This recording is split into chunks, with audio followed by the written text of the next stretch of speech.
பரந்தாமன் சன்னதிக்கு வாராய் நெஞ்சே.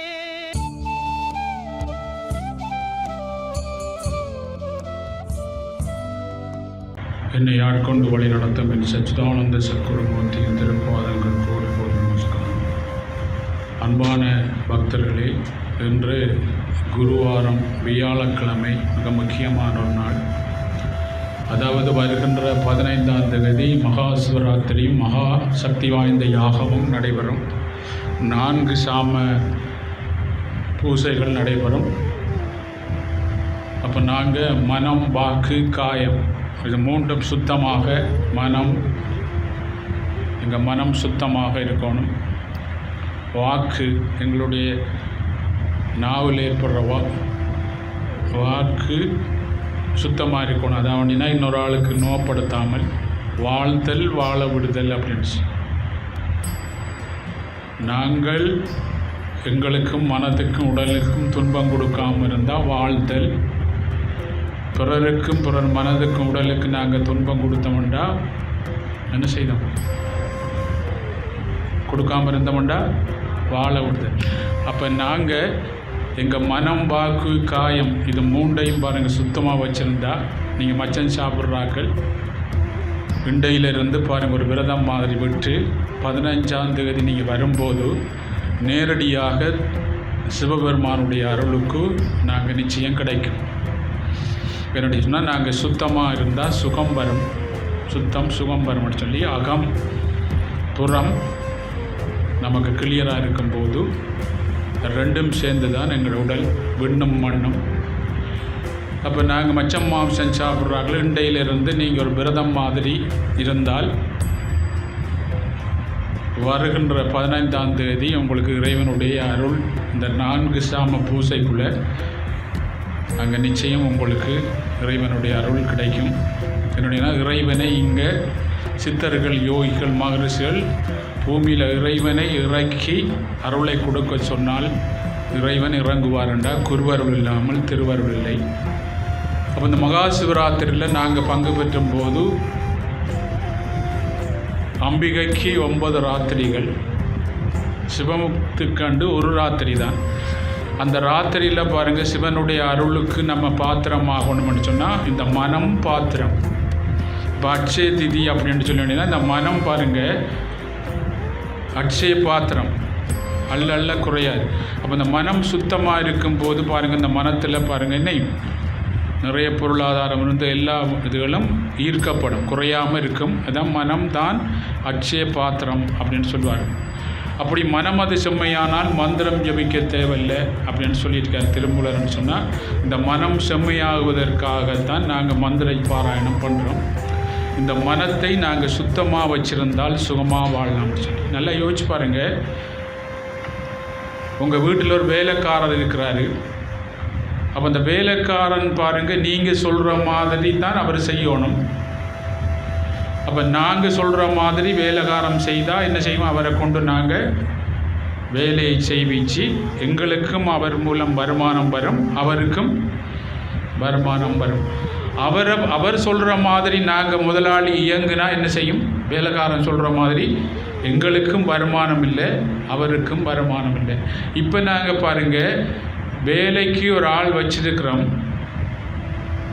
ஆனால் அவர் சொல்கிற மாதிரி இயங்குறதால இந்த உலகத்தில் நாங்கள் எல்லோரும் பாருங்கள் என்ன வேதனைப்பட்டு கொண்டிருக்கோம். என்னென்னு சொன்னால் மனம் எங்களுடைய வேலைக்காரன். நாங்கள் சொல்கிறத அவர் 5 பேரை கொண்டு வேலை செய்விச்சு அதில் வார வருமானத்தை எங்களுக்கு தரணும். தந்தால் என்னையும் அவரும் சந்தோஷம் இருப்பார், நிம்மதியாக இருப்பார், நிம்மதியாக. அப்போ எங்கள் மனம் என்பது என்னன்னு சொன்னால் நம்மளுடைய வேலைக்காரன். நாங்கள் என்னத்தை பாருங்கள் அவருக்கு அடிக்கடி சொல்ல, ஒரு வேலைக்காரனுக்கு பாருங்கள் சில பேருக்கு ஒரு தரம் சொன்னால் கேட்காது, விளங்காது. திருப்பி நாங்கள் சொல்லும் போது பாருங்கள் அந்த வேலையை சரியாக செய்வார். பிறகு அந்த வேலையை செய்து ஒவ்வொரு நாளும் அந்த வேலையை இப்போ 4 மணிக்கு நீங்கள் எழும்பி ஒவ்வொரு நாளும் பழகி வந்தால் பாருங்கள் என்னையும் கதியாக அந்த பழக்கம் கூடின உடனே கதியாக செய்வார். அது மாதிரி இந்த மனத்தில் பாருங்கள் நாங்கள் சொல்கிறத திருப்பி நாங்கள் சொன்ன உடனே என்ன செய்வார்? அதை கிளியராக செய்வார். இப்போ நாங்கள் பாருங்கள் அவர் சொல்கிற மாதிரி இயங்குறோம். அதனால தான் எல்லாருக்கும் துன்பம். இப்போ சித்தர்கள், யோகிகள், ஞானிகள்லாம் சிந்திச்சார்கள் பாருங்கள், துன்பத்துக்கு என்ன காரணம் அப்படின்னு. முதல் யோகி சிந்திச்சு, அது பெரிய கதைன்னு அப்புறம் அடுத்த முறை சொல்கிறோம். அப்போ சிந்திச்சு தான் அவர்கள் கண்டுபிடிச்சாங்க. ஏன்னா மனம் போன போக்கு, மனம் ஒரு வேலைக்காரன்.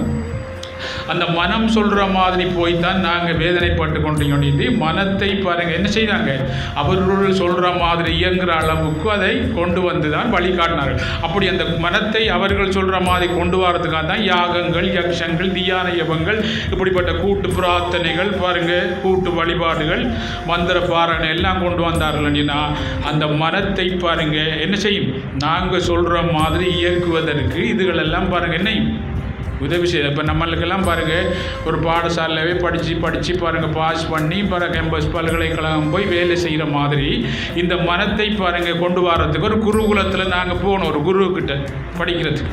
அப்போ குருக்கிட்ட போனோடனே அந்த மனத்தை பாருங்கள் அவர் சொல்கிற மாதிரி செய்கிறதால உங்களுக்கு நிம்மதியும் இல்லை.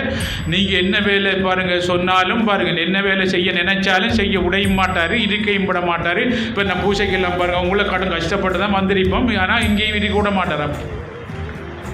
ஏன்னா அவர் கொண்ட்ரோல்லாம் நீங்கள் இருக்கு. அதனால் சுவர் இல்லை. மனம் சந்திரன் அடிக்கடி பாருங்கள், நம்மளுக்குள்ள மனம் 15 நாளைக்கு ஒருக்கா சந்திரன் அடிக்கடி தேங்கி வளர்கிற மாதிரி இந்த மனத்தில் ஒரு சிந்தனை பாருங்கள் ஒரு நாளைக்கு பெருசாக அடிக்கும், பிறகு படிப்படியாக குறைஞ்சிடும். அப்போ சிந்தனைகள் பாருங்கள் அடிக்கடி மாறிக்கொண்டே இருக்கும். அந்த மாறாத ஆளோட நாங்கள் தொடர்பு கொள்ளும் போது மாறும் சிந்தனைகள் பாருங்கள், நம்மளை விட்டு போகிற மாறும் பொருட்களை தான் இந்த 5 பேரை கொண்டு வாழ்கிறோம். நாங்கள்லாம் போன முறை உங்களுக்கு உபதேசம் பண்ணோம். 5 ஒட்டாமல் 6 பகுத்தறிஞ்சி 7 சார்ந்து வாழுங்கள். அப்போ 7 தான் கடவுள். அப்போ 5 என்ன 5 இதில் பாருங்கள் என்ன ஒட்டாமல் 6வது பகுத்தறிவு தான் மனசக்தி. இது சகஸ்காரா பாருங்கள் பிரம்மசக்தி. அப்போ 7 பாருங்கள் என்ன கடவுள் இங்கே இருக்கிறார். நம்ம எல்லாம் கோயிலில் பாருங்கள் என்ன எத்தனை படி தாண்டணும், 7 படி 6 பாருங்கள் 7 படி தாண்டினோடனே பிரம்மத்தை அடையலாம். பிராமணர் 3 நூல் போடுற பாருங்கள், எங்களுக்கு 3 நரம்பு இருக்குது. அப்போ இது மூலம் பாருங்கள் இங்கேருந்து பாருங்கள் மூலாதாரத்திலேருந்து இங்கே வந்த உடனே பாருங்கள் இங்கே பாருங்கள் மனத்தில் வந்து மனம் என்ன செய்யும், அறிவால் இதை கண்டுபிடிச்சிடுவார். மனசக்தி இது பிரம்மசக்தி. அப்போ இந்த இதை வச்சு தான் கோயிலை உண்டாக்குனார்கள். இவ்விடத்துக்குள்ளே இருந்து தான் பாருங்கள் இங்கே கடவுளுக்கு பூஜை செய்தார் அவர். இதுதான் கோயிலில் காட்டுறாங்க. அப்போ 7 படி தாண்டுனா அங்கே தாண்ட சொல்லலை, இங்கே தான் தாண்ட சொன்னவங்க பிரம்மத்தை. அப்போ இங்கே தாண்டினோடனே பாருங்கள் நாங்கள் கடவுள் ஆயிடுவோம். இப்போ நாங்கள் கோயிலில் பூஜைக்குள்ளே அவங்க பாருங்கள் எங்களை தான் கும்பிடுவாங்க, எங்களிலேருந்து அருள் போகும். இல்லை நாங்கள் தான் அந்த சிலைக்கும் பாய்ச்சோனும் அந்த கும்பிடுறாக்களுக்கு நாங்கள் கொடுப்போம் சித்தர்கள். அதனால பாருங்கள் சித்தர்கள் பாருங்கள் என்ன செய்வாங்க, கல்லூரியில் இருக்கும் கல்லையா பார்த்து பாடினார்கள். மாணிக்க வாசகரெல்லாம் பாருங்கள் எல்லாரும் என்ன செய்தாங்க, கல்லூரியில் இருக்கும் கடவுளை, கல்லுக்குள் இருக்கும் கடவுளை பார்த்து பாடாருன்னா உனக்குள் இருக்கும் கடவுளை கண்ட பிறகு பிரம்மசக்தியை கண்ட பிறகு தான் அப்போ எல்லாத்துக்குள்ளேயும் இருக்க கடவுள் தன்மையை காட்டித்தார். ஆறால் அவன் அருளாலே அவழ்ந்தால் வணங்கி. அப்போ இவர் தான் காட்டித்தார், இவர் தான் நாங்கள். அப்போ 5 பாருங்கள் ஒட்டாமல் 6வது பகுத்தறிஞ்சு, இந்த 5 தார விஷயத்தை 6வது பகுத்தறிஞ்சு பார்க்கணும். அதான் மனித பிறவி. நாங்கள் எங்கேருந்து நீங்கள் எங்கேருந்து நீங்கள் வீட்டிலேருந்து வரல பாருங்கள். நாங்கள் ஒரு அறிவில் இருந்து 2வது அறிவாகி அப்புறம் 3வது அறிவாகி 4வது அறிவு. ஒரு அறிவில் வரும்போது இருந்த பாருங்கள் என்ன இருக்கக்குள்ள நாங்கள் என்ன செய்யும், ஒரு உருவம் இருந்தது. இப்போ 2வது அறிவுக்கு நாங்கள் வரும்போது பாருங்கள் அந்த உருவம் மாறிது. 2 3க்கு வரக்குள்ள 3வது உருவம் மாறுது. 3வதுல 2வது உருவம் மாறி 3வதுல ஒரு உருவம் வருது. 4வது வரக்குள்ள 4வதுல ஒரு உருவம் மாறுது, அறிவும் கூடுது. 5வது வரக்குள்ள பாருங்க 5வதுல உருவம் மாறுது, அறிவும் கூடுது. 6வது வரக்குள்ள மனித பிறவி வருது. அப்போ 6வது மனிதன் தான் கடவுளை அடையலாம். மனிதன் மனமே மனிதன் கடவுளை அடையலாம், மனிதன் கடவுளாகலாம். யோசிச்சு பாருங்க.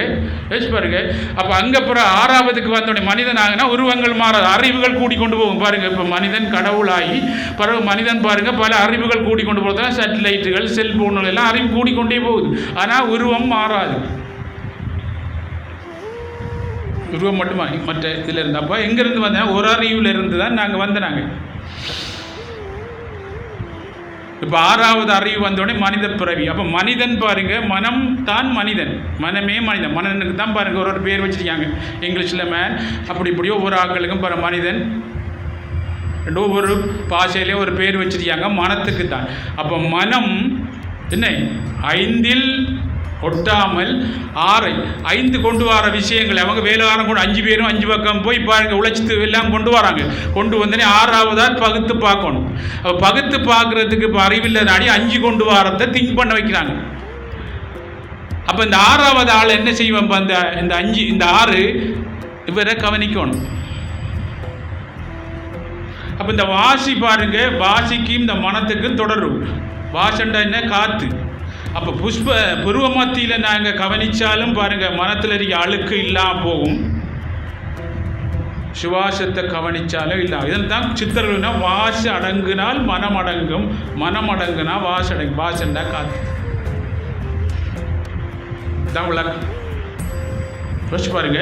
அப்போ நீங்கள் அப்போ லேசான வேலை நடிகனா பாருங்க, என்ன சுவாசத்தை நீங்கள் கவனிக்கும் போது எதை கவனிக்கிறோ அதுக்கு சக்தி கூடும். அப்போ எதை கவனிக்கிற சக்தி கூடும் போது என்ன, சுவாசம் பலம் பெறும் போது மனதில் இருக்க அழுக்கு ஓட்டம் உங்களை ஓட வைக்கிறது குறைஞ்சிடுவார். அப்போ ஆயுள் கூடிடும். அப்போ பிறகு இறைவனுடைய என்ன, இறைவனை நோக்கி என்ன நம்ம கவனிக்க இவருடைய அருள் நமக்கு கூடுது, உணர்வு சக்தி கூடுது. உணர்வு சக்தி கூடி வரும்போது என்ன செய்யுது, எங்களுக்குள்ள பாருங்க கடவுள் தன்மை கொடுக்குற தன்மை, எல்லோருடைய அன்பு காட்டுற தன்மை. அப்படி இதுதான் ஞானானந்த சொன்ன என்ன, 5 பேர் வாழ்கின்ற வீடு அறிவான பொருளொன்றை தேடு, பஞ்சி போல் பறந்துடும் நாளை பாரில் அவன் வந்தா கடை. இந்த 5 பேரோட சேர்ந்து நீ வாழ்றதால சுவரெல்லாம் வாழ்றான். எப்பயும் காட்டுடைக்கு வரலாம், துன்பம் வரலாம், அழுவோம், கடவுளே நான் நடுக கோயிலுக்கு வரேன். நீங்கள் கோயிலுக்கு வரல, நாங்கள் பயிற்சி பண்ணுறோம், இன்னும் போகிறோம். கடவுள் சாமி இங்கே தான் இருக்கிறார். உணர்வு தான் உண்மை கடவுள், சூட்சுமந்தான். ஆனால் உருவத்தை இயக்குறார். எண்ணற்ற சக்திகள் பாருங்கள் இந்த உலகத்தில் இருந்தாலும் அந்த எண்ணற்ற சக்திகள்லாம் சூட்சுமம். அப்போ அந்த சக்திகளை நமக்கு தெரியாது, நம்ம உருவமாக இருக்கிறதுனால அந்த உருவத்தின் செயல்பாடுகள், தன்மை, பண்பு, குணங்களை வச்சு இதுக்குள்ளே என்ன சக்தி இருக்குன்னு கண்டுபிடிக்கிறோம். எதால் கண்டுபிடிக்கிறோம்? புத்தி, அறிவால். எதால்? நம்மளோட அறிவால். மற்ற எல்லாருக்கும் பாருங்கள் லிமிட்டாக கொடுத்துருக்க மிருகங்களுக்கெல்லாம், எங்களுக்கெல்லாம் பாருங்கள் நல்லது கெட்டதை பாருங்கள் என்ன பகுத்தறிஞ்சி எது வேணுமோ அதை நீ பாருங்கள் திங்க் பண்ணும்போது அந்த திங்க் பண்ணி பாருங்கள், அந்த திங்க் பண்ணுற எண்ணத்துக்கு பாருங்கள் சக்தியை நான் கொடுப்பேன். அந்த எண்ணம் போய் நீங்கள் திங்க் பண்ணுற விடத்தை அப்புறம் தாக்கத்தை உண்டாக்கி அதை திருப்பி உங்களுக்கு எடுத்துக்கொண்டு வரும். எதை நினைக்கிறையோ அது உன்னுடைய கிடைக்கும் அப்படின்னு சொல்லி எங்களை படைச்சிருக்காரு. 5 பேர் வாழ்கின்ற வீடு அறிவான பொருள் ஒன்றை தேடு. அப்போ 5 பேர் பக்கம் நீ போனா என்னை பஞ்சி போல் எப்படியும் பாருங்க சுனாமியோ ஏதோ ஒரு உருவத்தில் பாருங்க உங்களுக்கு உங்களோட பாவத்துக்கு ஏற்றமே அழிவு வரும். 5 பேர் பக்கம் இருந்தால் இப்போ நாங்கள் 5 பேர் இருக்கிறான்னு சுவரில் 5 பேர் வாழ்கின்ற வீடு அறிவான பொருள் ஒன்றை தேடு, பஞ்சி போல் பறந்திடும் வாழ்க்கை நாளை பாரில் எமன் வந்தால் காடு அப்படின்ட்டு ஞானானந்த குருசுவாமி 380 வருஷம் வாழ்க்கையில் இருந்தவர். அவர் உபதேசம் பண்ணுறாரு. அப்போ இந்த 5 பேர் வாழ்கின்ற 5 ஒட்டாமல் 6 பகுத்தறிந்து 7 சார்ந்து வாழு. நீ 7 சார்ந்து. அப்போ காலையில் பாருங்கள் நீங்கள் என்ன கடவுளை சார்ந்து வாழ்கிற. அப்போ உங்களுக்குள்ள தான் கடவுள் இருக்கார். அது அண்டத்தில் ஆதிசக்தியாகவும், இந்த இவர் தான் அண்டத்தில் ஆதிசக்தியாகவும், பிண்டத்தில் பாருங்கள் ஆத்மா உணர்வு மனம் எண்ணங்களை வச்சு கண்டுபிடிக்கிறேன். அப்போ அண்டத்தில் ஆதிசக்தியாகவும் பிண்டத்தில் ஆத்மசக்தியாகவும் இருக்கிறார். அதான் பாருங்க அண்டத்தில் இருக்கிற அனைத்தும் இந்த பிண்டத்துக்குள்ள இருக்கி சொல்றாங்க. என்னன்னா அண்டத்தில் இருக்க அவர் தான் இந்த பிண்டத்துக்குள்ள இருக்கார். அப்போ அண்டத்தில் இருக்க எல்லா சக்திகளும் இந்த பிண்டத்துக்குள்ள இருக்கு என்றுதான் அர்த்தம். அது அண்டத்தில் உள்ளது பிண்டத்தில் சொல்றோம். நமக்கு தெரியாது, என்ன சும்மா சொல்லிட்டு போறோம், எல்லாரும் சொல்றாங்க. நம்மளும் சைவமாக போகிறோம் தான் சொல்லிட்டு போவோம் அப்படின்னு சொல்லி யோசிச்சு பாருங்க. நிற உடம்பு வைக்கிறேன்னா அது பொட்டு வைக்கிறேன்னா அப்போ அர்த்தம் ஒன்றும் தெரியாது. எல்லாரும் சொல்கிறாங்க, பஸ்ஸில் போகிறாங்க, நம்மளும் போகிறோம் அப்படின்னு சொல்லி போகிறோம். அப்போ அதை சொல்ல சாமி என் குருநாதர் அர்த்தமற்ற சடங்குகளை செய்து அழிவுப்பாதையை நோக்கி வேகமாக உலகம் முன்னோரை கொண்டு போகும் என்ற அர்த்தம் இல்லை. அர்த்தம் தெரியாட்டி பாருங்கள் நாங்கள் செய்து கொண்டே இருக்கோம், ஆனால் கஷ்டங்கள் கூடிக்கொண்டே இருக்கு. நம்ம சடங்குகளெல்லாம் போய் நல்லா வந்திருக்கோம், நல்லா யோசிச்சு பாருங்கள். அதுக்கு அர்த்தத்தோடு செய்த சடங்குகள் பாருங்கள். நாங்கள் அர்த்தத்தோடு செய்கிறோம். சிவராத்திரி பாருங்கள், அர்த்தத்தோடு செய்வோம். சிவன் அருள் எல்லாருக்கும் கிடைக்கும், வருவாங்க ஆயிரக்கணக்கான ஆட்கள். சிவனுடைய அருள் பாருங்கள் வரும். அதை பாருங்கள், இந்த பாத்திரம் தாங்க இல்லாமல் வீறிட்டு எழும்பும். ஏன்னா இந்த பாத்திரம் மனத்தில் படுற சக்தி பாருங்கள், மனம் உடலை செயல்படுத்தும். அப்போ உடல் பாருங்கள் தானாக பாருங்கள் மனதிற்கே பாருங்கள் எதிர்மறையாக எல்லாம் போய் தானாக அவருக்கு தெரியாமலே எழும்பி பாருங்கள் கடவுளை கும்பிடுவார். நீங்கள் பார்ப்பீங்க.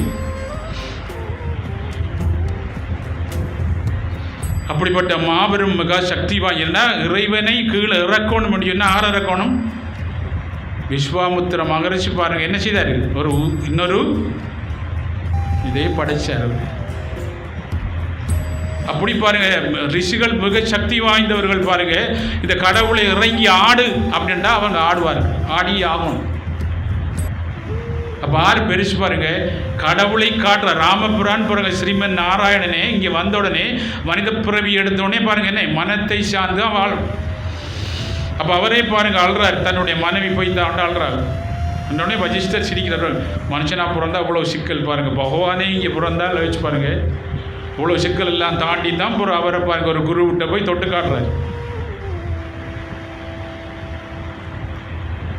சிந்திச்சு பாருங்க.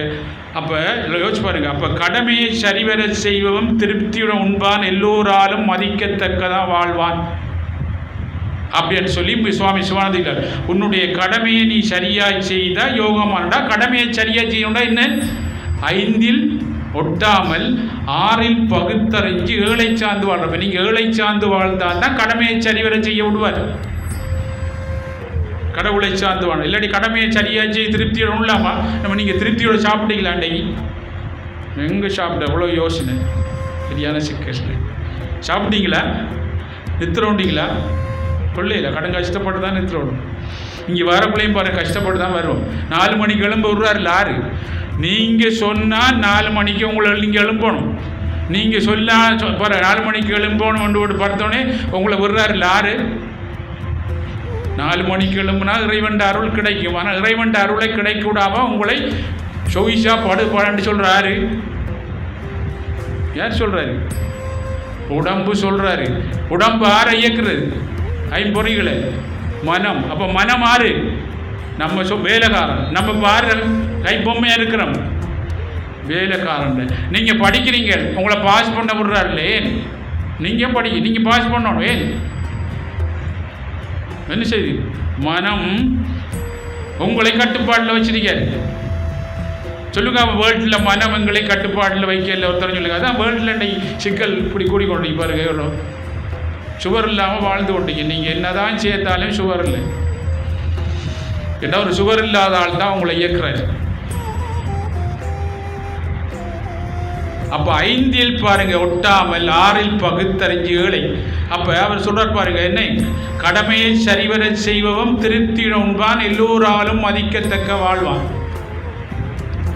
கிருஷ்ண பரமாத்மா இன்னொரு சொல்றார் பாருங்க, கடமையை சரியாக செய்யும் போது யோகமாக மாறும். எப்படி? சக்தியாக மாறும். இப்போ நீங்கள் கடமையை சரியாக செய்தால் பாருங்க என்ன? சக்தியாக மாறிடும். இப்போ தியானம் பண்ணி பாருங்க ஒரு அருள் உங்களுக்கு கிடைச்சி சரியாக செய்தால். சுவாமி விவேகானந்தர் தட்சணேஸ்வரத்தில் பாருங்க ஆழ்நிலை தியானம் நிர்விகல்ப சமாதி நிலைக்கு போயிட்டார் கடைசி கட்டம். அப்போ அப்படி போனோடனே ஆனந்த நிலையில் இருக்கிறார். இப்போ நம்ம பாருங்க கண்ண மூடிட்டு தியானம் இல்லை. தியானம் என்று சொன்னால் பாருங்க என்ன? இப்போ நம்ம பயிற்சி பண்ணுறோம். தியானம் அப்படின்னா பாருங்க எங்களுடைய உணர்வும் நாம் பாருங்க கவனிக்கிற ஒரு பொருளுடைய உணர்வும் 2 கலக்கிற நிலை தான் தியானம். அப்போ நம்ம ஒரு பொருளை கவனிக்கும் போது அதனுடைய உணர்வும் நம்மளோட உணர்வும் தான் நம்மளை இருப்போம். நம்மளோட உடம்பும் தெரியாது, அவங்கள்ட்ட அந்த உடம்பும் தெரியாது. ஆனால் எல்லாம் கேட்கும் பாருங்க, பாதிக்காது. எல்லாம் கேட்கும் ஆனால் பாதிக்காது. ஏன்னு சொல்லுங்க, அங்கே மனம் பாருங்க ஆன்மாவோட சேர்ந்திருக்கிறார். ஆன்மாவோட சேர்ந்திருக்கும் போது அவர் என்ன செய்தாருண்டா என்ன? உடம்பு தெரியாது. அப்போ ஆன்மாவோட சேர்ந்திருக்கும் போது அவர் என்ன ஆன்மா என்ன செய்? ஒரு சந்தோஷமான மகிழ்ச்சியான ஆனந்தமாக இருக்கிறார். அப்போ மனம் பாருங்கள் தியானத்திலேருந்து முடிஞ்ச உடனே பாருங்கள் உடல் என்ன பாரு உடல் பக்கம் மனத்தில் அவருடைய தன்னுடைய சுயத்தன்மைக்கு வரும்போது எங்களுக்கு தெரியுது. அப்போ அந்த மனத்தை நாம் செம்மையாக்குறதுக்காக தான் என்ன? அப்போ நாங்கள் பாருங்கள் கடமையை சரியாக நாங்கள் செய்யும்போது அது யோகமாக மாறும். அப்போ அந்த யோகமாக மாறும் மாறும் அப்படின்னு சொல்லியிருக்கார் பாருங்க. இப்படி தான் பாருங்க, ஒரு தரம் பாருங்க சிவபெருமானுக்கு பாருங்க திருமணம் நடக்க போகுது. அப்போ திருமணம் நடக்கும்போது எல்லா சக்தி வாய்ந்தவர்கள் முழு பேர் 30 கோடி தேவர்கள் சகல எல்லாரும் பாருங்க பொதிய மலைக்கு வந்துட்டாரு. அப்போ எல்லாரும் வந்த உடனே பாருங்க இந்த பூமி சமநிலை குறைஞ்சிது பாருங்க. சக்தி ஒரு பக்கம் உங்கள் மனத்தில் பாருங்க என்ன நல்ல சக்தி கூடுனா என்னையும் மற்றது குறைஞ்சிடும். தீய சக்தி கூடுனா பாருங்க என்னையும் மனத்தில் என்ன சமநிலை இருக்குமா? சமநிலையாக இருக்கல. அப்போ இந்த உலகத்தில் நல்லவர்கள் எல்லாம் நல்ல சக்தி வாய்ந்த எல்லா ஆக்களும் ஒரு பக்கம் வந்துட்டாங்க பூமியில். பூமி வந்தோடனே பூமியில் ஒரு சரிவு ஏற்படுது. அப்போ முதல் பாருங்க என்ன சித்தன் பாருங்க அகஸ்தியர் பாருங்க என்ன அகத்துக்குள்ள முதல் என்ன சிவனை கண்டவர் முதல் சித்தன் சிவன் அவர் உண்டு. அப்போ அவர் சொல்றார் பாருங்க என்ன செய்தார், என்ன சொல்றார் பாருங்க, கல்யாணம் நடக்க போகுது, நீ போய் அகஸ்தியா பாருங்க பொதிய மலை அங்கே போ, பொதிய மலைக்கு போ அப்படின்னு சொல்றார். கல்யாணம் நீ சமநிலைப்படுத்துறதுக்கு அங்கே போண்டு. அப்போ அவர் கேட்குறாரு பாருங்க, ஒரு கடமை ஒன்று சொல்கிறார். அவர் கேட்குறாரு இந்த திருக்கோல காட்சியை நான் எப்படி பார்க்குறேன், திருக்கோல காட்சியை இந்த கல்யாணத்துக்கு நான் நிற்க போகிறேனே அப்படின்னு கேட்குறாரு. இந்த கல்யாண காட்சியை நான் எப்படி காணலண்டு. அப்போ அவர் சொன்னால் அங்கே போ, நீ அங்கே போன உடனே பாருங்கள் என்னையும் உனக்கு முதல்ல அங்கே தான் அவர் டிவியில் பார்க்குறாரு பாருங்கள். போன உடனே உனக்கு அங்கே தெரியும். ஏன்னு சொல்லுங்கள் அங்கே தெரியுது, கடமையை சரியாக செய்யும் போது யோகமாக மாறும். இவருடைய சொன்ன உடனே பாருங்க அவருடைய கடமைக்கு அங்கே போகிறார். அங்கே போனோடனே யோகமாக மாறும். யோகமாக மாறினோடனே என்னையும் அவருக்கு தடை ஒன்றும் இல்லை. அப்போ இந்த கல்யாண திருக்கோல காட்சி அங்கே அவருக்கு தெரியும். அப்போ கடமையை சரியாக செய்யும் போது யோகமாக மாறணும்னு சொன்னால் என்ன, யோகம்ண்டா என்ன சக்தி. இப்போ சக்தி குறைபாடு தான் துன்பத்துக்கு காரணம். இப்போ நாங்கள்லாம் சக்தி புறத்தான் வந்திருக்கோம். அப்போ இந்த சக்தியை பாருங்கள் சரியாக கடமையாற்ற விடுறார் இல்லை. அப்போ சரியாக கடமையாற்ற விடுறாரு இல்லைண்டா ஆறு காரணம்.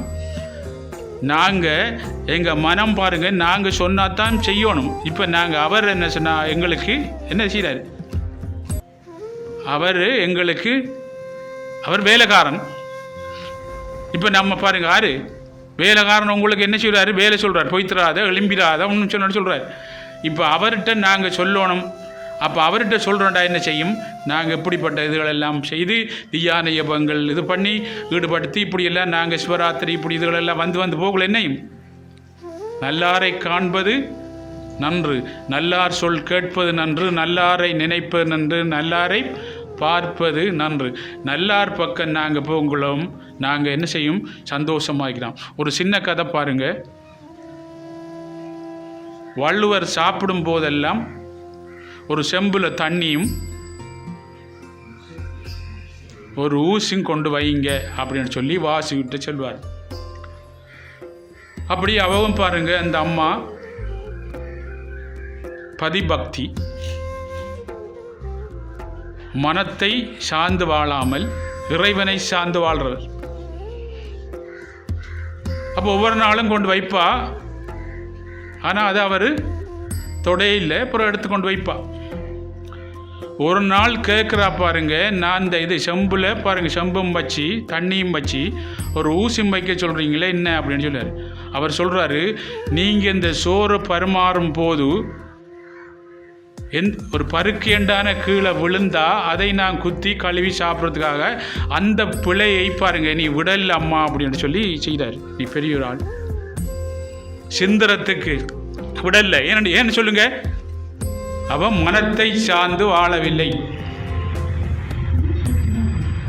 யோசிச்சு பாருங்க, என்ன மனத்தை சார்ந்து வாழ்ந்திருந்தா என்ன செய்யும், சிதறிக்கும். என்ன செய்வார், சோறு சரியா போட விட்டுருப்பாவா, அவரோட சரியா அன்பா வாழ விட்டுருப்பாரா, விளங்குதா? அப்ப அந்த பிழையை நீ செய்யவில்லை பாருங்க, என்ன சிதற விடலை, அதனால அதுக்கு வேலை இல்லை அப்படின்னு சொன்னார். அப்ப நாங்க மனத்தை சார்ந்து வாழ்றதால எந்த கடமையும் நாங்க சரியா செய்ய விடுதில்லை. இறைவனை சார்ந்து வாழ்ந்தா பாருங்க, என்ன மனம் எங்கட பாருங்க, மனம் எங்களை கட்டுப்பாட்டில் வச்சிருக்கிறதால எதையும் செய்ய விடுறாரு இல்லை. இறைவனை சார்ந்து வாழும் போது என்ன செய்வோம், நாங்கள் சொல்கிற நாங்கள் என்றதை தான் மனம் செய்வார். இப்போ நான் பாருங்கள் 3:45 இன்றைக்கு நேரத்தோடு வந்துட்டோம், 5 நிமிஷம். 3:45 நான் வந்தேன். 4:45 பாருங்கள் பூசை முடிஞ்சு அப்போ 3:45 நாம் வந்த பாருங்க. நம்மளை போல தான் எல்லா வேலையும் செய்கிறா, அது எல்லாம் பார்க்குற, அங்கே கோல் பண்ணவனு சிவராத்திரி விஷயம் பெயின் பண்ணுறா, அது இது எல்லாம் பாருங்கள் நம்ம டெலிஃபோனில் கைப்பா இது பண்ணணும். ஆனால் பாருங்கள், இத்தனை மணிக்கு நான் பூசைக்கு போகணும்னு சொன்னால் என்ன இத்தனை கொள்வோம் எல்லாம் செய்ய வேண்டியனா நாம் சொல்கிறத தான் அவர் செய்வார். இப்போ நான் சொன்னனே, மனம் பாருங்கள், ஆழ்நிலை தியானத்தில் அவர் இருக்கும்போது அவர் கேட்குறாரு பாருங்கள். தட்சணேஸ்வரத்தில் விவேகானந்தர் கேட்குறாரு, அவ்வளோ டேஸ்ட் அது. அவர் கேட்குறாரு பாருங்கள், கொஞ்ச நாள் பாருங்கள் நான் அப்படி இருக்கணும், அதுக்கு பிறகு வந்து சாப்பிடணும், அதுக்கு பிறகு இருக்கணுன்னே சிரிக்கிறார். நீ எவ்வளோ சுயநலவாதி பாருங்கள். என்னென்ன கடவுள்கிட்ட உள்ளுக்குள்ளே வந்துட்டாரு, அப்போயும் உன்னுடைய சுயநலம் பாருங்கள், நீ மட்டும்தான் அந்த டேஸ்ட்டை அனுபவிக்கணும் அப்படின்ட்டு கேட்குறியா அப்படின்னு சொன்னால் அவர் சொன்னார், இதை விட பெரிய ஒரு சுகம் உனக்கு கிடைக்கும் அப்படின்னு சொல்கிறாரு. என்ன, மக்களுக்கு நீ சேவை செய்யணுன்னா இதை விட பெரிய சுகம் கிடைக்கும். ஏன்னா மக்களுக்குள்ள எல்லாருக்குள்ளேயும் இறைவனிக்கான் மக்கள் சேவையே மகேசன் சேவை. அப்போ எல்லாருக்குள்ளேயும் பாருங்கள் இறைவனிக்கா, அவர்களுக்கு நீ வழிகாட்டினா இதை விட பாருங்கள் பெரிய ஒரு என்ன செய்யும், ஒரு இன்பம் கிடைக்கும் அப்படின்னு சொல்கிறார். இதை விட டேஸ்ட்டாக இருக்கும் அப்படின்னு சொல்லி தான் பாருங்கள். அவர் அப்படியே கண்ணை மூடி ஆழ்ந்து போக்குள்ளெல்லாம் யோசிச்சு பாருங்கள். என்ன அவர் சொன்னது ஞாபகம் வரும். என் குருநாதர் பாருங்கள், எனக்கு கடைசியாக பயிற்சி பண்ணும்போது பாருங்கள் 4 மணிக்கு அந்த குளிர் தண்ணியில் குளிக்க வச்சு அப்படியே என்ன தியானத்தில் ஆழ்த்தினார். எல்லாரையும் எழுப்பிட்டு போய்த்தாராம் பாருங்கள். நம்ம அவையிட்டு சொல்லியிருக்கா பாருங்கள், இவர் எத்தனை மணிக்கு எழும்புறாரோ அத்தனை மணிக்கு தான் கூட்டிட்டு வரணும். நான் 9:30 தான் கண் முழிச்சுது. ஆனால் அந்த டேஸ்ட்டில் இருந்து வெளியே வரையலாம். அப்போ நான் சுவாமிகிட்ட கேட்டேன், சுவாமி விவேகானந்தர்கிட்ட, ராமகிருஷ்ண பரமஹம்சர்கிட்ட சுவாமி விவேகானந்தர் கேட்ட மாதிரி என் குருநாதர்கிட்ட என்ன அந்த கோயிலுக்குள்ள வச்சு பூட்டி வைங்க சாமின்னு சொல்லி. என்ன அது கலை அவ்வளோ டேஸ்ட் ஆச்சு. அவர் சொன்னால் உனக்கு பணி இருக்கப்பா அப்படின்ட்டு. அதுக்கு பிறகு பாருங்கள், அவருடைய வேன் பஞ்சர் ஆகி என்னை முசல்லாவைக்கு அனுப்பிட்டார். பின்னர் 4 மணிக்கு தான் எல்லாம் முடிச்சுட்டு வந்தோம். அப்போ சிரிச்சார். அது போயிட்டு எல்லாம் நம்ம உலகத்துக்குள்ளே போயிட்டு இருந்தானே மனம், அந்த தன்மை அப்படியே குறைஞ்சிச்சு. அப்போ அவர் அடிக்கடி பாருங்கள், இப்போயும் நாங்கள் பாருங்கள் அந்த நிலைக்கு போன உடனே பாருங்கள் அவர் என்ன சொல்லுவார், என்ன சொன்னார், உனக்கு பணி இருக்குது அப்படின்ட்டு சொல்லக்குள்ள பாருங்கள் நாங்கள் எழும்பிடுவோம். ஒரு நாள் பாருங்கள், அவர் வேலை செய்து கொண்டு இருக்கும்போது நம்ம 3 தொடர்ந்து நாளாக நாங்கள் கோயில் கொங்குரீட் போட்டு வேலை செய்து கொண்டு இருக்கிறோம். எல்லாரும் வேலை செய்து கொண்டிருக்கார். பக்கத்தில் இருக்கார் பாருங்க. சொன்னார், ஒரு நாள் சொல்கிறார் பாருங்கள், என்ன புண்ணியர்னா 3 நாளாக இந்த பக்கம் வரே இல்லை, நீ காணே இல்லைன்னு. அப்போ அவர் என்ஜினியர் சொல்கிறார் பாருங்கள், இங்கே தான் உங்களுக்கு பக்கத்துலேயே 3 நாள் நிற்கார், போக அவகிட்ட அப்படின்னு சொல்கிறார். யோசிச்சு பாருங்கள். என்ன நம்மெல்லாம் சொல்ல பாருங்கள், நாங்கள் சாமித்த போயிட்டு வரோமா? இதுலேருந்து பெரிய உண்மை. 3 நாளாக பாருங்கள், நான் சாமி பக்கத்தில் இருந்தால் கொங்குரீட் பாருங்கள் செவல் அடித்து கொண்டு இருக்கிறோம், வேலை செய்து கொண்டு இருக்கேன் விடிய 3 நாள். அவர் கேட்குறாரு பாருங்க, 3 நாளாக இந்த பக்கம் காணே இல்லை, நீ வரையும் இல்லை அப்படின்ட்டு. என்னன்னு சொல்லுங்கள் பாருங்கள், உள்ளுக்குள்ளே நான் பாருங்கள் 3 நாளாக தவம் பண்ணலை, 3 நாளாக அவர்கிட்ட போகலை. இப்போ புரியுதா? 5இல் ஒட்டாமல் 6இல் பகுத்தறிந்து 7ஆவது பாருங்கள் அவர்கிட்ட போகலை. பிரம்ம, இதான் பிரம்ம சக்தி. யாராயினும் பிரம்மத்தை அடையலாம் அப்படின்னு சொல்லி கிருஷ்ணன் சொல்லி பாருங்கள், யாரும் நீங்கள் பாருங்கள் என்னட்ட வரலாம். அப்போ உங்களை விடாமல் இருக்கிற ஆளை பாருங்க, என்ன கடந்து வாப்பா அப்படின்னு சொல்கிறாரு. கடந்து வரணும் அப்படின்னு சொன்னால் பாருங்க, என்னையே நீ பாருங்க சதா நினச்சி வந்தால் தான் என்ன செய்வார், என்னுடைய அருள் உனக்கு, முழுமையான அருள் உனக்கு கிடைக்கும் போது உன்னை இங்கே வரவிடாமல் பிடிச்சி வச்சிருக்கிறது தானாக உன்னை விட்டுருவாரப்பா அப்படின்னு சொல்லி யோசிச்சு பாருங்கள். இந்த நர்சரியில் பாருங்கள், சின்ன பிள்ளைகளுக்கு ஒரு கம்பி எடுத்து, இரும்பு கம்பியை, அதில் இந்த கிளையெல்லாம் பாருங்கள் கலராக ஒட்டினோடனே என்ன செய்யும், அப்படி ஒட்டி தேடிப்பார். ஏன்னு சொன்னால் கம்பியில் ஈரத்தன்மைக்கு அந்த கிளையிலையும் இருக்குது. அதை கீழே ஒரு நெருப்பில் பிடிச்சோடனே பாருங்கள், அந்த நெருப்பு பாருங்கள் என்ன அந்த சூடு ஏற தானாக அப்படி என்ன செய்யும், விழுந்துருவார். இதே மாதிரி பாருங்க, நாங்கள் அவரோட நம்ம கவனிக்கும் போது எங்கள் மனதில் இருக்க அழுக்கு என்ன செய்யும், தானாக அப்படியே போயிட்டு. இப்படி நாங்கள் கவனிக்கிறதுக்கு விடாமல் இருக்கிறார் தானே அவரை விடாமல் இருக்கிறவருக்கு, அவர் அந்த மனத்தில் பாருங்க, அவர் விடாமல் இருக்கிற அவரை செம்மையாக்குறதுக்கு, இந்த வயலை பாருங்க, ஒரு வயல், ஒரு மனம், ஒரு தோட்டம் மாதிரி. அதை பாருங்கள் நாங்கள் என்ன செய்யும், உழவு இயந்திரத்தாலேயோ பாருங்கள் மண்வெட்டியாலே கிளியர் பண்ணி அதனுடைய பாருங்கள் நல்ல விதையை போட்டு அதை காலை மாலை பாருங்க மதியங்கள் தண்ணி விட்டு உரம் விட்டு வளர்த்தா பாருங்க என்னையும் அதனுடைய பலனை நாங்கள் அனுபவிக்கலாம் முழுமையாக, அதுக்கெல்லாம் நோய் வராமல். அதே மாதிரி இந்த மனம் என்ன, மனம் ஒரு தோட்டம். எண்ணங்கள் நெகட்டிவான பாருங்க எண்ணங்கள் என்ன செய்யணும், அதெல்லாம் கலை.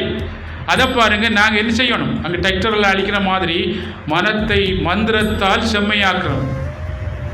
மனம் அது செம்மை. அந்த செம்மையாக்கின பிறகு பாருங்க நல்ல எண்ணங்களை பாருங்க நாங்கள் அதில் பதிக்கிறோம். நல்லாரோட சேர்றோம், நல்ல திணைக்கு நல்ல அந்த எண்ணத்தை பாருங்க திரும்பி திரும்பி திங்க் பண்ணுறோம். அப்போ அந்த எண்ணத்தை பாருங்க என்ன, இந்த பயிரை தண்ணி விட்டு உரம் விட்டு அப்படி பாருங்க எல்லாம் பதப்படுத்தி தண்ணி பண்ணோன்னே என்ன வளர்ந்து வருவார். இப்போ பாருங்க வயல் வெட்டுறாங்க, இதுக்கு பாருங்க என்ன இதை விட்டுட்டு போயிட்டுருவாங்க. அடுத்த பிறகு 2-3 மாதத்துக்கு பிறகு பாருங்க களை இல்லாமல் இருக்கும்.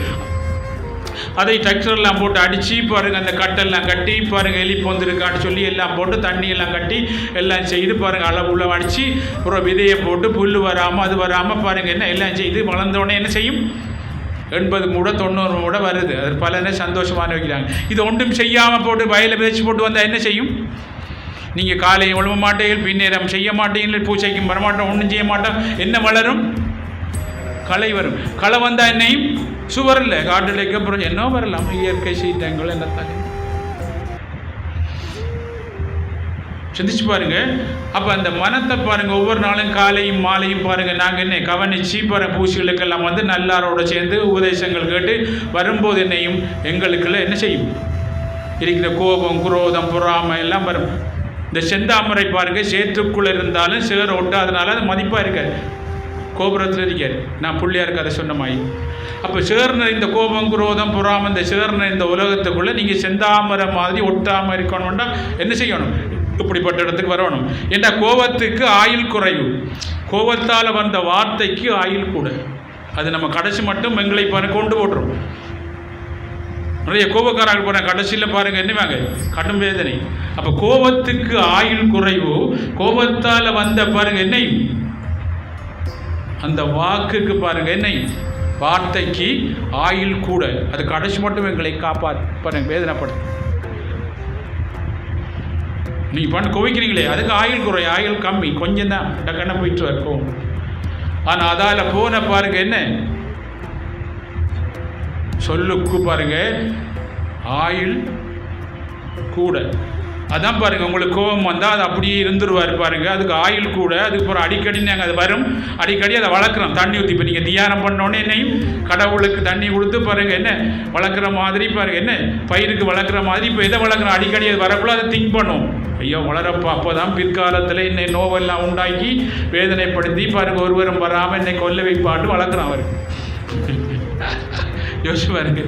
இப்போ நான் என்ன சொல்கிறேன், அப்படியெல்லாம் போகாதங்க, நீங்கள் இங்கே வளங்க, இதை வளங்கை, அவர் போயிட்டுருவார் உங்களை. அப்புறம் பெண்ணுக்கெல்லாம் நல்லா இருக்கலாம் அப்படின்னு சொல்லி பெண்ணுக்கு உங்களுக்கு நோய் வரா. ஏன்னா பென்ஷனுக்கு காசு பட்டி வராங்க, கூடி கூடி காசு பேங்கில் போட்டு வாருங்க. பிற்காலத்தில் என்னவீங்க, உங்களுக்கு வயசெல்லாம் போகிறவங்க என்னவீங்க, காலாட்டி ஒரு வடிவான காரெல்லாம் மையெல்லாம் செய்து விடலாம், மை வடிவாக இருக்கலாம்.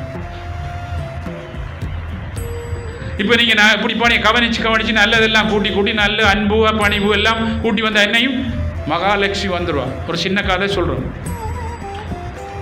ஒரு ஆளுற கனவுல போய் மகாலட்சுமி சொல்கிறாவாம், நீ உங்களோட பரம்பரை பாருங்க பல பிறவிகளை செய்த புண்ணியம், நீ செய்த புண்ணியத்தால் நீ கடன் கோடீஸ்வரனா பணக்காரனா இருக்கிறா. இப்போ பாருங்க நாளையோட உன்னுடைய புண்ணியம் எல்லாம் குறையுது, நாளை இரவைக்கு நான் வலிக்கிறேன் அப்படின்னு சொல்கிறேன். வலிக்கிட்டா என்ன எல்லாம் கிடையாது பாருங்க. நம்ம எவ்வளோ பேர் போகிற மட்டக்கள் பணக்காரங்க ஒருவரும் இல்லை, வேறு ஒரு ஆக்கள் அதில் இருக்கிறாங்க. கொஞ்ச நாளில் போய் தருவாங்க, லட்சுமி போய் தருவாங்க. என்ன சுவர் நீங்கள் அப்படி இருப்பீங்க, லட்சுமி நடு அரிப்பார், நாராயணன் அரிப்பார். லட்சுமி இருந்தால் நாராயணன் வந்துடுவார். இந்த டெலிவரும் சரியான லவ்வர். யோசிச்சு பாருங்க. அப்படி சொன்ன உடனே பாருங்க அவர் சொல்கிறார் கூட, என்னென்னா நான் கேட்குறேன்டா, நாளைக்கு இரவைக்கு வருவோம் கேளு, ஆனால் திருப்பி இருக்கிறதுக்கு மட்டும் கேட்டுறாது அப்படின்னு சொல்கிறார். திருப்பி இருங்கன்னு மட்டும் கேட்டால் மற்ற என்னென்னா கேளு தாரணும் அப்படின்ட்டு இருக்கு. அப்போ காலையில் எழும்புறோடனே பாருங்கள் குடும்பத்தில் புள்ளியெல்லாம் சேர்த்து லட்சுமி பாருங்கள் மகாலட்சுமி வந்து சொன்னாவும் நம்மளோட எல்லா புண்ணியங்களும் பிடிச்சாம் பாருங்கள் எல்லாம் போயிட்டு நாளைக்கு நீ வேறு வரங்கேளு, ஆனால் இருக்கிறதுக்கு மட்டும் கேட்காத, மற்ற வரங்கள் என்னென்ன கேளுன்னு சொன்னோடனே மனைவி சொன்னால் ரத்தினங்கள் அது இதெல்லாம் கேளு அப்பா அப்படின்ட்டு.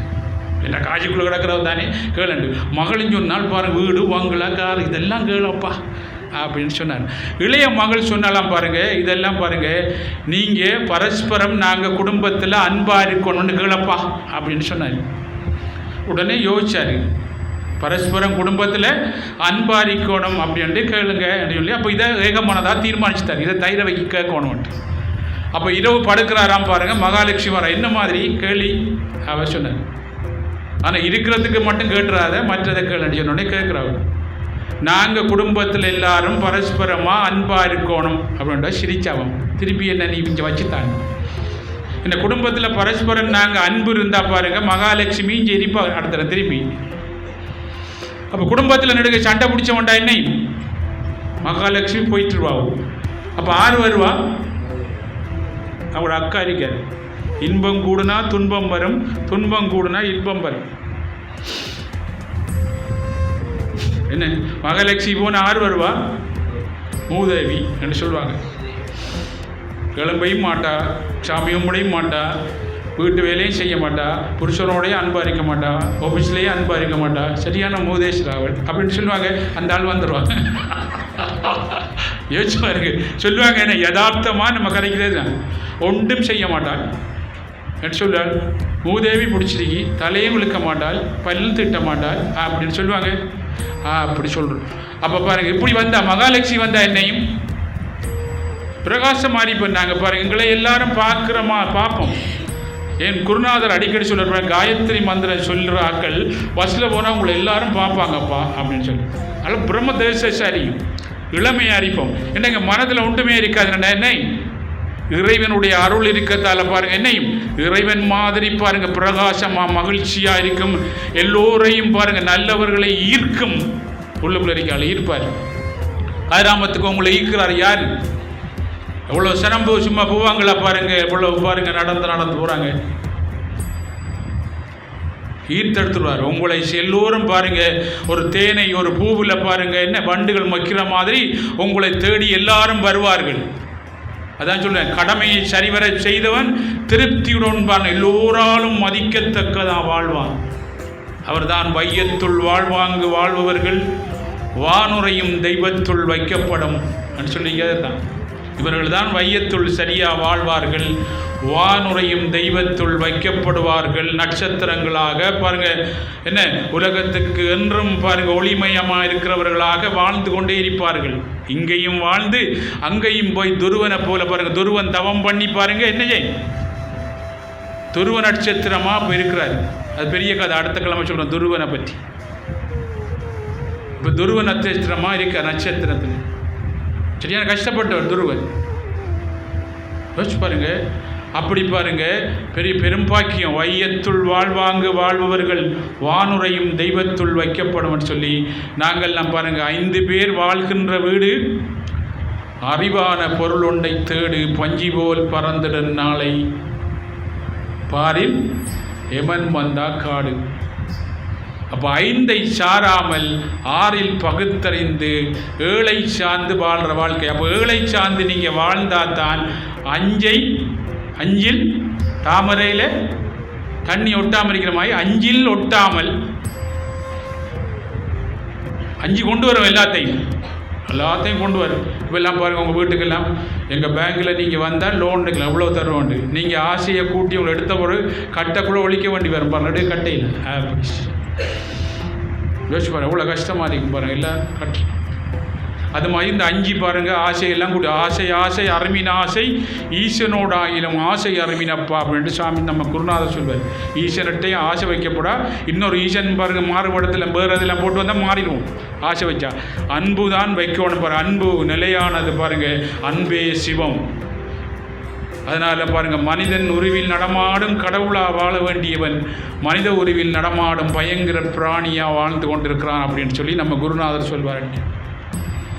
அதனால தான் பாருங்கள் எல்லாத்துக்கும் மார்க்கு கூட பஞ்சிமார் என்ன சாரன் சங்குமார்க் சாரன் பாருங்கள் என்ன எல்லாத்துக்கும் பேர் வச்ச மயில் மார்க்கு அப்படி எல்லா மிருகங்களையும் பாருங்கள் என்ன 4 அறிவு 3 அறிவு கொண்ட மிருகங்கள் எல்லாம் பெரிய பெரிய இதுகளுக்கெல்லாம் பாருங்கள் என்ன அடையாள சின்னங்களை வச்சுக்கான. மனிதன் மட்டும் பாருங்கள் என்ன கடவுளாக வேண்டியவனை என்ன செய்ய சரியான வோல்டேஜ் என்ன இதுலேயும் இப்படி பாருங்கள் எலும்பு கூடும் பல்லு இப்படி ஆவண்டமாகி போய்த்துறாங்க கரண்ட் அடிச்சுடாண்டா மனுஷன் அவ்வளோ ஆபத்தானால் நஞ்சி போத்தல் ஏறிப்பார் ஏன்னா கடன் நஞ்சி.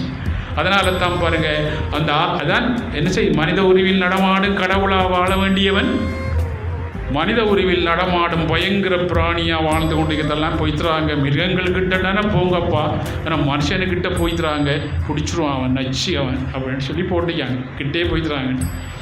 இந்த கரண்டை விட கரண்ட் அவன் நஞ்சுத்தன்மை. அப்போ மனித உருவில் நடமாடும் இரண்டா நாங்கள் மிருகத்தன்மை நம்மளுக்குள்ள நீங்கி மனிதத்தன்மை தெய்வத்தன்மை. மிருகத்தன்மை யார் கொண்டு வந்த 5 சார்ந்து வாழ்ந்தோடனே மிருகத்தன்மை. 6ஆவதுல பகுத்தறிஞ்சித்தம் அப்படின்னா மனிதன் ஆயிடுவோம். பகுத்தறிவு வந்தால் ஞானம்.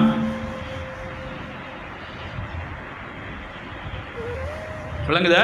இப்போ 5 சார்ந்து வாழ்ந்த தலைனை பழைய மிருகத்தன்மை அடிக்கடி சில நேரத்தில் வேறு பாஞ்சு விழுந்துருவோம் பாருங்கள் சொல்லுவான். சில நேரங்களில் எவ்வளோ பாருங்கள் குட்டி போட்டு நாய் மாதிரி ஆஃபீஸ்லேருந்து வாரத்துக்கே பயமாக இருக்கு அப்படின்னு. சில நேரத்தில் மனைவி சொல்லுவோம் ஆஃபீஸ்லேருந்து வீட்டை போகிறதுக்கு இந்த ஆள் நடுக்க கேட்டில் பாருங்கள் என்ன கடி நாய் கவனம் பண்ணுற மாதிரி கேட்டில் நிற்கிற பயமாக இருக்கு அப்படின்ட்டு மாறி மாறி நாங்கள் சொல்கிறதுக்கு காரணம் என்னன்னா ஏன் என்ன காரணம் இதிலிருந்து வெளியே வராமல் இருக்கிறோம். இதிலிருந்து வெளியே வாரத்துக்கு உங்களை அரிய சந்தர்ப்பம் பாருங்கள். சித்தர்கள் யோகிகள் மகான்கள் வழிகாட்டி என்னை ஆட்கொண்டு வழிநடத்த ஞானகுரு பகவான் பல அவதாரங்களை பண்ணவர். இம்மண்ணில் பாருங்க மந்திரங்களின் நான் காயத்ரி யோசிச்சு பாருங்க என்று சாஸ்வதமாக தெரியாது. மந்திரங்களின் நான் நீ காயத்ரி மந்திரத்தை சொல்லும் போது நீ காக்கப்படுவாயப்பா அப்படின்ட்டு உன்னுடைய மிருகத்தன்மையிலிருந்து மனிதத்தன்மையாக மாறி தெய்வீகத்தன்மையாக நீ வாழ்வாய். வையத்துள் வாழ்ந்து எல்லோருக்கும் பாருங்க எடுத்துக்காட்டா வாழ்ந்து வானுரையும் தெய்வத்துள் வைக்கப்படுவாய். என்றும் உன்னை மறக்காமல் இந்த உலகம் சொல்லிக்கொண்டே இருக்கும். என்றும் இப்படித்தான் வாழ வேண்டும் அப்படின்னு சொல்லி உலகம் சரித்திரம் உன்னை பாருங்க சொல்லி கொண்டிருக்கப்பா. உன்னுடைய வாழ்க்கையை பின்பற்றி வாழுங்கள் அப்படின்னு சொல்லி ஒரு மார்க்கத்தே பாருங்க சொல்வார்கள். என்னன்னா எப்படி வாழ்றார் இப்படி தான் வாழணும் இதால் வாழ்றார் அப்படின்னு சொல்லி உலகம் உன்னை பாருங்க கண்டு உன்னை பின்பற்றி நீ போனாலும் பாருங்க நீ விட்டு இந்த பூமிக்கு விட்டு போன இந்த நற்செயல் இந்த பூமிக்கும் உன் பரம்பரைக்கும் இந்த உலகத்துக்கும் நீ விட்டுத்து போன நல்லது பாருங்க. நீ போனாலும் யானை செத்தாலும் 1000 பொன் இருந்தாலும் 1000 பொன் செத்தாலும் 1000 பொன் அப்படின்ட்டு நம்ம குருநாதர் சொல்வார். நீ இந்த மண்ணை விட்டு போனாலும் இந்த மண் பாருங்க உன்னை மறக்காமல் இருக்கணும்டா. நீ இங்கே தான் இருக்கிற மண்ணில் அப்படின்ற அடையாளமாக நீ வாழ்வாய் அப்படின்னு சொல்லியிருக்காரு. அப்படிப்பட்ட மாபெரும் சக்தி வாய்ந்த ஒரு வழி கிடைச்சிருக்கு நமக்கு. வருகின்ற 15ஆம் தேதி பாருங்க மகா சிவராத்திரி மிக சக்தி வாய்ந்த பாருங்க சிவராத்திரி. சிவபெருமான் இருந்து 33 கோடி தேவர்கள் நாராயண சகல் எல்லோரும் பாருங்க 18 சித்தர்கள் பாருங்க எல்லோரும் நமக்கு ஆசீர்வாதம் பண்ணுவார்கள். என்னுடைய அவர்களை பாருங்க கடவுளை நம்பினார் கைவிடப்படார் என்று சொல்லி நாங்கள் கடந்த 23 வருடங்களாக பாருங்க அவர்களே நினைச்சு என்னை மட்டுமில்லை என் குடும்பம் மட்டுமில்லை எங்கள் பாருங்க எங்களை சேர்ந்தவர்கள் இந்த உலகத்தில் எல்லா மக்களும் பாருங்க அறிந்தும் அறியாமல் செய்த எல்லா கர்மவினைகளிலிருந்தும் எல்லா உயிரினங்களையும் காப்பாற்றுங்க அப்படின்னு சொல்லி நாங்கள் விடாமல் பாருங்க ஒரு மூலையிலிருந்து செய்த அந்த பிரார்த்தனை வீண் போகாமல் அவர்கள் பாருங்க நிச்சயம் இந்த உலகத்துக்கு ஒரு வழிகாட்டுவார்கள். என் குருநாதர் ஆசீர்வாதம். நீங்கள் எல்லாம் நல்லா இருப்பீங்க. சந்தோஷம்.